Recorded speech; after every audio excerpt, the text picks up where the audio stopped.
Origins are a funny thing. They are the thing that defines us. They give us purpose, strength when we can endure no more. They can be the thing that drives us, gives us a home to come back to, or perhaps one to avenge. But when it comes to the origin of creation, the beginning of all things, there never seems to be common ground. And so it was on Umbra Stella.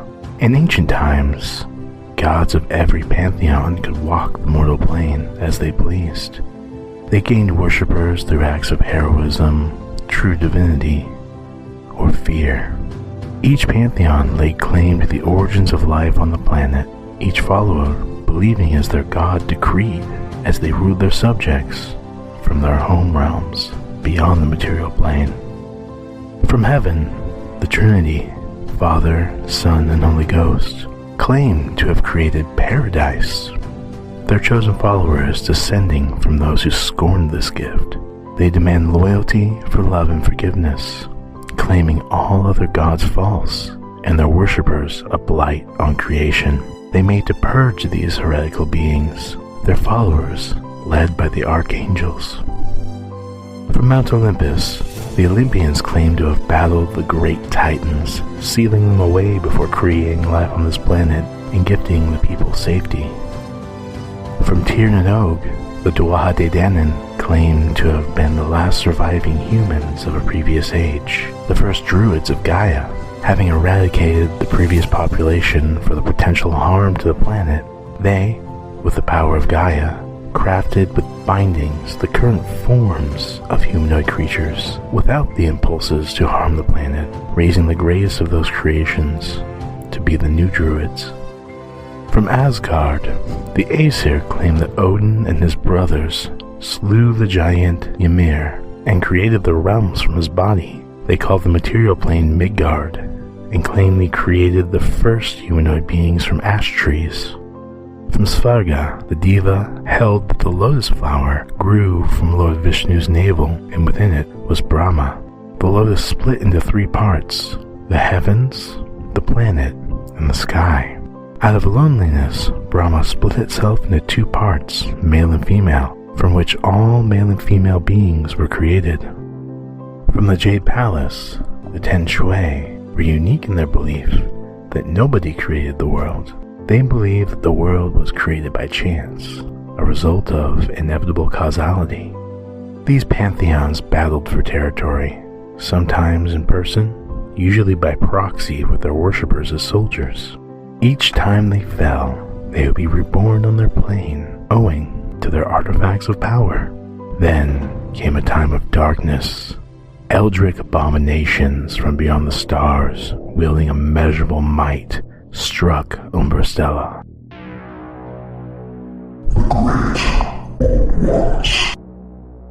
Horrific monstrosities from beyond time.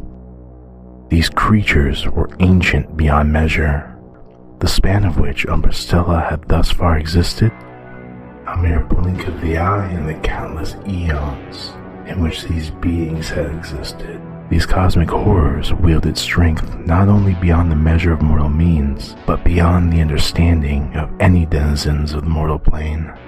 When they descended with their star spawn, for a mortal being to look upon them was to know the true depths of madness. Simply knowing of their existence produced a connection that caused delusional mania.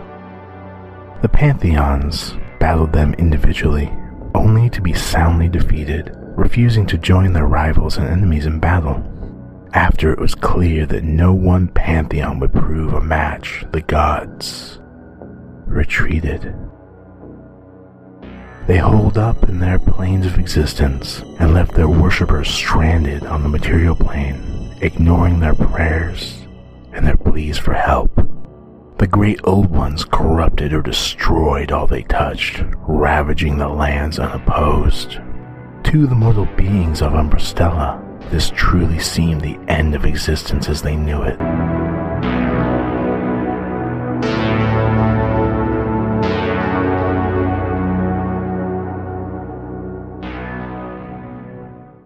But when all seems lost, it has been shown that you can find unlikely heroes in the strangest of places. There once was a mighty monkey warrior, born of the mystic energy of the sun and moon. Upon his birth, he graciously bowed to the cardinal directions. He soon befriended a band of other primates and arrogantly named himself their handsome Monkey King. The Monkey King was fierce and brave, but like most mortal beings, feared death. After an unknown number of centuries, he ventured into new lands, seeking the means of immortality. Training under the Taoist master Puti, he learned the first method to achieve this goal, earning a new name, the Monkey Awakened to the Void, spoken as Sun Wukong.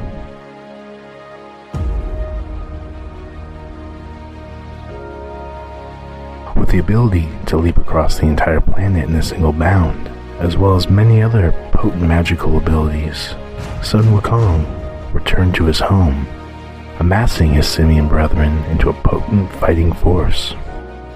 However, he felt that no weapon they possessed was worthy of him. He traveled to the palace of the Dragon King, demanding a weapon worthy of him. The Dragon King ordered Sun Wukong's execution for his arrogance.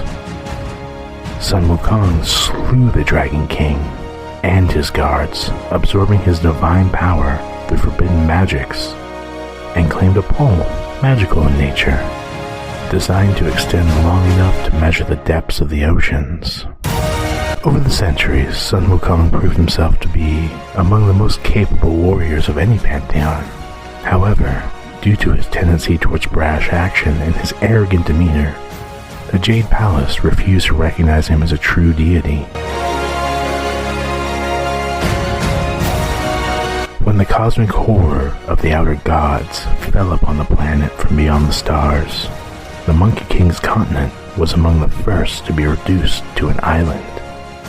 Seeing the devastation firsthand, he made for the Jade Palace, pleading with the assembled gods to put aside their squabbles and unify with the other pantheons to combat this threat.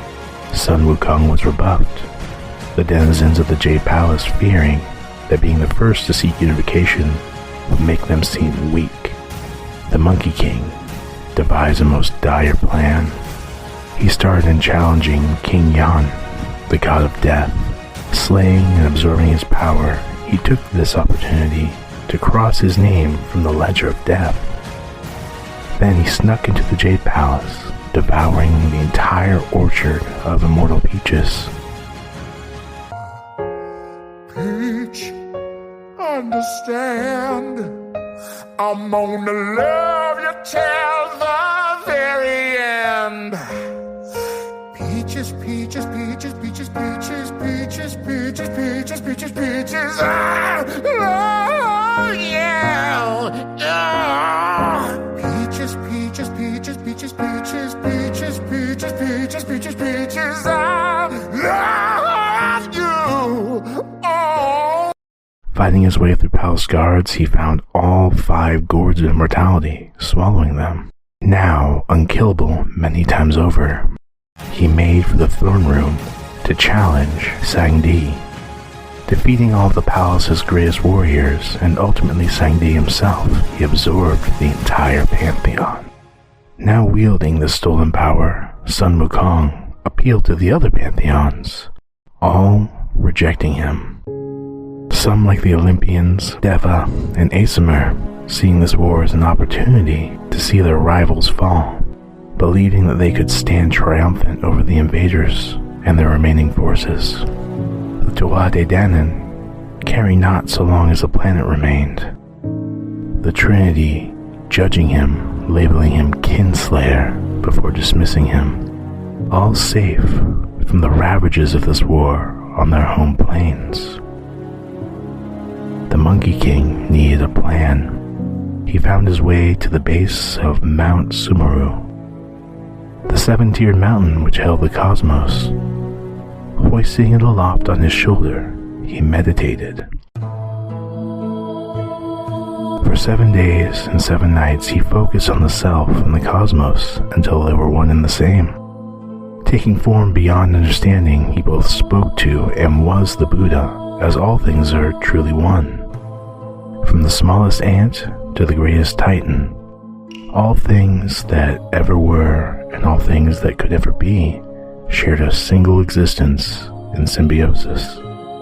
In his enlightenment, epiphany struck him.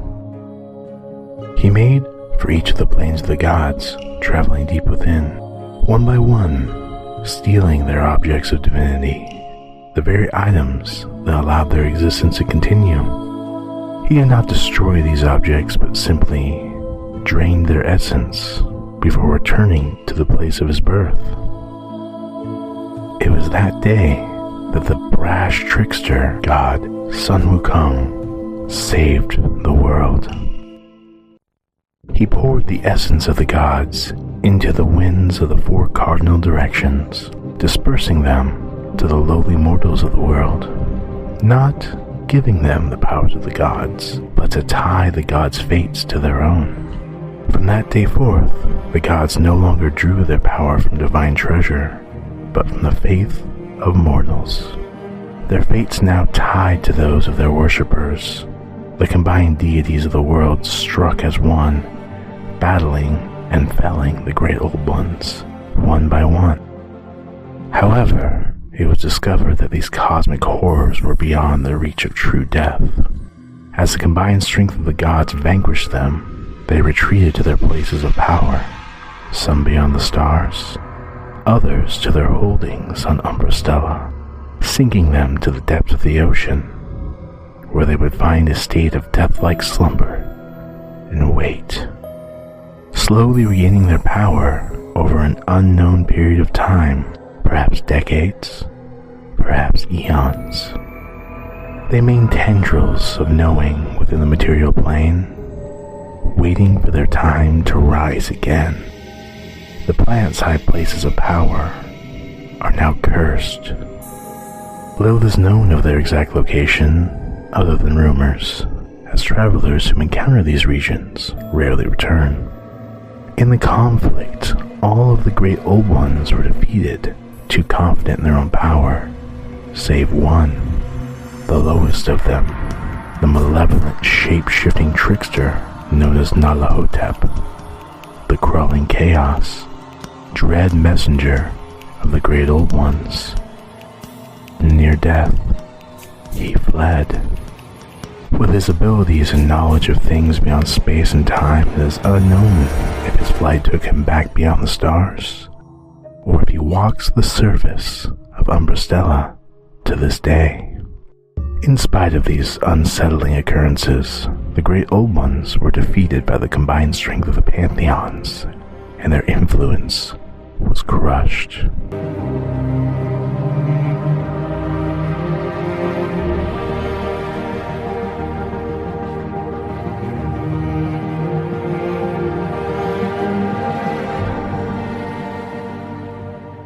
The planet itself was ravaged by the conflicts, not only reducing the holdings of the Pantheon's followers to massive islands, but the planet itself was now 80% ocean. As their existences were now tied to the frail forms of mortals, the gods bound themselves to an agreement, the Shihan Mor, which limited their extraplanar travel, requiring them to acquire consent to visit the mortal plane. Enforcement of this agreement was entrusted to the Dwa Daidanen, as their primary concern has always been the preservation of the planet, or Gaia, as they called it. As such, the planet itself would tell them when a god steps foot on it. They and their agents bound the means of travel, and all travel would be common knowledge to the other pantheons. Some mortals, though, would refuse to forget the betrayal of the gods, taking the name Untrai, the Faithless. These built their own fortunes from the cleverness of their mind, worshipping no gods. They were hunted mercilessly by all pantheon worshippers, especially the Dwa Daidanen, who found their technology an affront to Gaia. Finding no refuge in the sea, they took to the sky in their massive flying cities. Others of more dark ambition recognized the great old ones from beyond the stars, wielding a power that brought the gods to their knees. They worshipped these eldritch beings and drew strength from their slumbering forms, wielding strange dark magics through that connection. They worked to awaken the great old ones and usher forth a new age devoid of fickle and petty gods, and hope for a place of power in this new, darker world.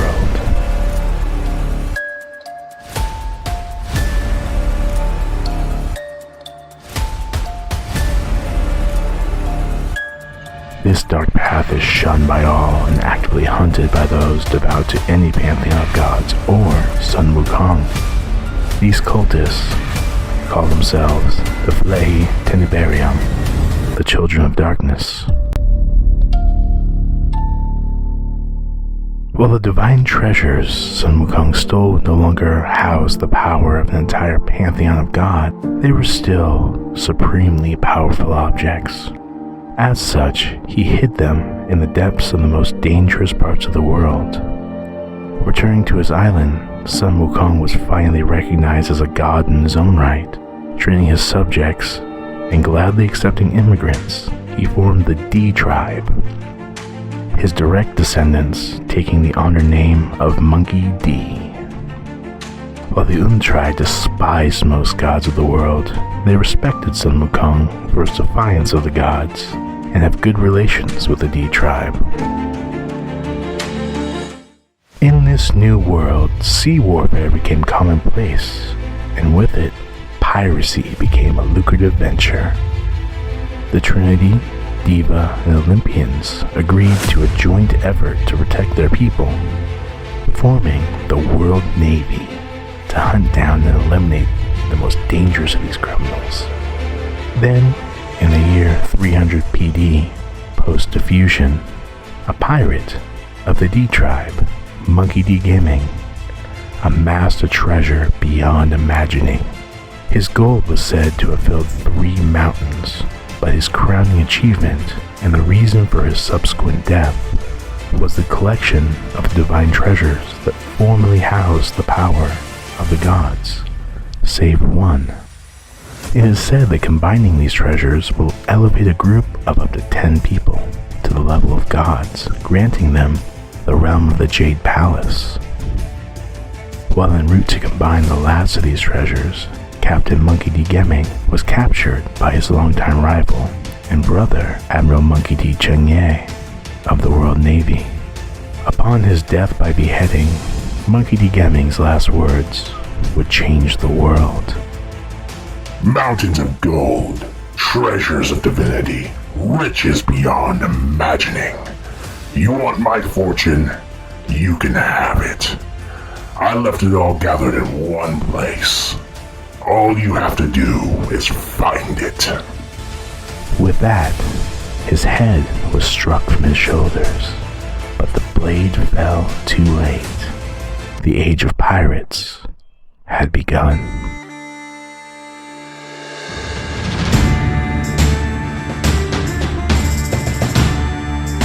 Many tried to scry and divine the location of his treasure, including the gods themselves.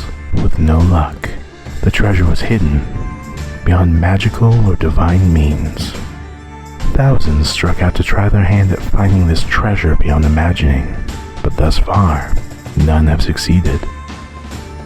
The World Navy was bolstered by its supporting pantheons into the premier world power in response to the multitude of pirates now roaming the open seas.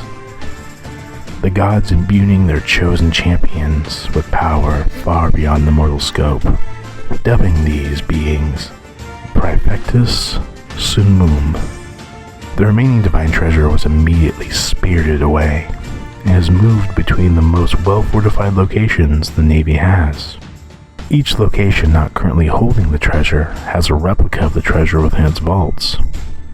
The Navy shuffles these replicas and the true treasure at random intervals, each accompanied by at least one of the Praefectus Sumum. This is common knowledge. The location of the strongholds are largely unknown, and the treasure's true location is the Navy's most closely guarded secret. The year is now 374 PD. Monkey D. Gemming's treasure is still at large. Even with the World Navy at the height of its power, thousands of beings among the populace of Umbra Stella count themselves as pirates. The brave, foolish, honorable, and even evil, willing to risk it all for the chance at godhood.